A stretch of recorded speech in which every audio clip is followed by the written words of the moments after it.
Hello and welcome to Agent Upgrade. I'm Pablo Galvez and this is Simone Russo. And together, we've seen success in selling real estate. Now, we're passionate about sharing how we did it with as many people as possible. Subscribe today and welcome to the community.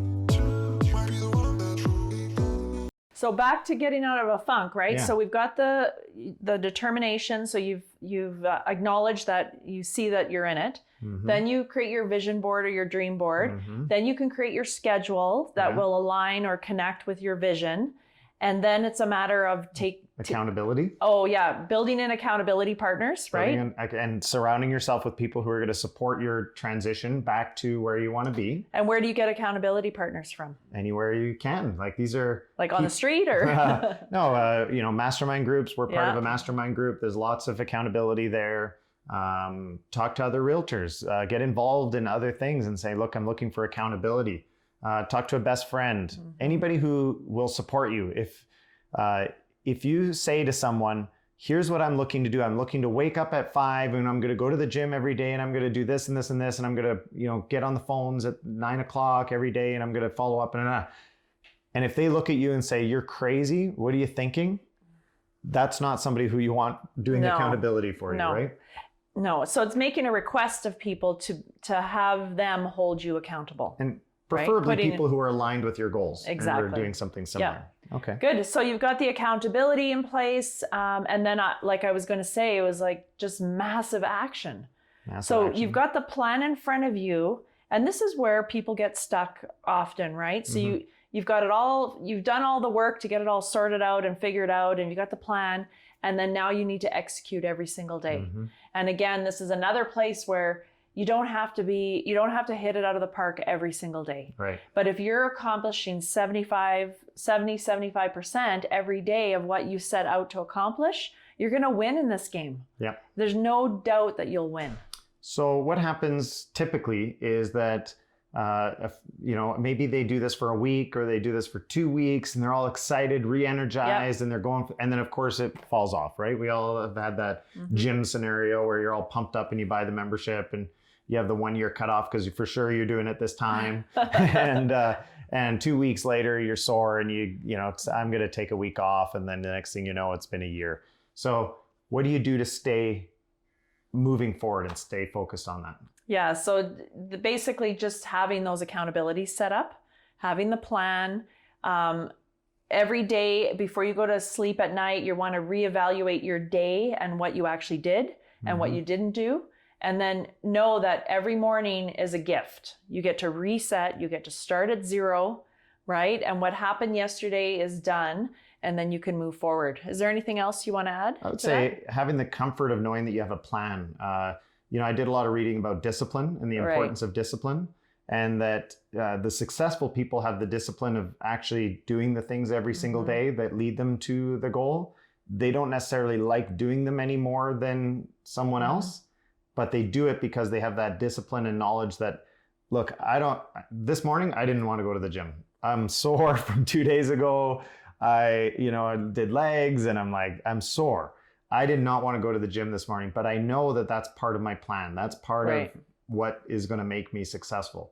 And so I went and, I had a great time. I had a great workout. I really enjoyed it. And it's always like that, right? Like nobody likes going to the gym, but they like coming back. Oh yeah. You feel like $1 million coming out of the gym. So let's move on to the next question. Okay. The market is slow. And, we're in Calgary, Canada, and the market's been slow for, 5 years now. Other areas in the United States, things have been rocking. Other areas, we're starting to see some slowdown. In the United States, we're talking about maybe a recession coming on, and when will that be? And, some real estate agents, when you're in the high and things are selling quickly and you put a listing on, you take a listing, it's going to be a paycheck at some point. It's pretty exciting. Suddenly you're faced with a market where you've got 5 or 6 listings and none of them are selling, and you're trying to console the sellers and have those conversations. It can be really tough on your mindset. So what do you say to agents that say, the market's slow and that's why I'm not selling as many homes? Well, that's a great question. There's always home selling, right? So I would always go back to our stats, our local stats, and I'd look at them and get clear in my mind that there are people buying homes and there are people selling homes. Yeah, I looked at the stats the other day in Calgary, and there was at year to date over 9,000, like there's 9,200 and something homes that have sold this year. Right. And how many homes do you need to sell? Do you need to sell 20 homes or 25 homes or maybe 50 or 100? But there was 9,000 or 10,000 homes that sold. So there's a flip of mindset. Yeah. And sure, there's 5,000 realtors in the area. So you divide it out and it doesn't sound that great, but we know that 80% of the realtors are doing, or 20% of the realtors are doing 80% of the business. Yeah. So there's a change of mindset when you say, you know what, there are a lot of homes selling. So that's not the problem. No. And I mean, you hit the nail on the head. Mindset in that scenario is key. Yeah. Because this is maybe why you should not spend so much time in your real estate office is because all this nattering about the market and it's down and there's nobody buying, there's nobody selling. Well, that's just not true. No. Just go to your stats. You'll be getting really clear that there's transactions happening in your market. And then your decision is just whether you want those to be your transactions or they're going to belong to some other real estate agent. I'll say never, ever, ever let the market dictate your business. Right. Ever. It doesn't. Okay. So the market, whether it's slow or fast or whatever it is not going to dictate your business. Your business is dictated by your own efforts and what you're doing. Right. Okay. Yeah. The more skills you have and the better you work and the more you're following your schedule, the more consistent your business is going to be year over year, irregardless of the market conditions. Yeah, I would say if in a down market or when the market's starting to fall or when you can see there might be a change, again, I would just get really clear on what my schedule is. And I would also really get clear on what my vision is, because the tighter you can tighten up those things, those connections and your structure, you'll be just fine. How about there's just no buyers on the market though? I've had a listing and it's been on the market for 2 or 3 months. It's not selling because there's no buyers. Oh, wow. So you've had a listing on the market, Pablo, that hasn't sold in a couple months. Is that right? Yeah, because there's no buyers. Right. So I guess what we're going through here Those types of homes aren't selling right now. Yeah. Right? So we've heard these ones before. We have, and I know you love this, this answer, but I'll give you mine first and then you can jump in. All homes will sell. There isn't a home that doesn't have the ability to sell. It all comes down to price and presentation. That's it. It's the only two things we can control. It's the only two things. So if you have a client as a real estate agent, you have a seller and that home is not selling and it's been on the market for a long time, you have to only look 2 places.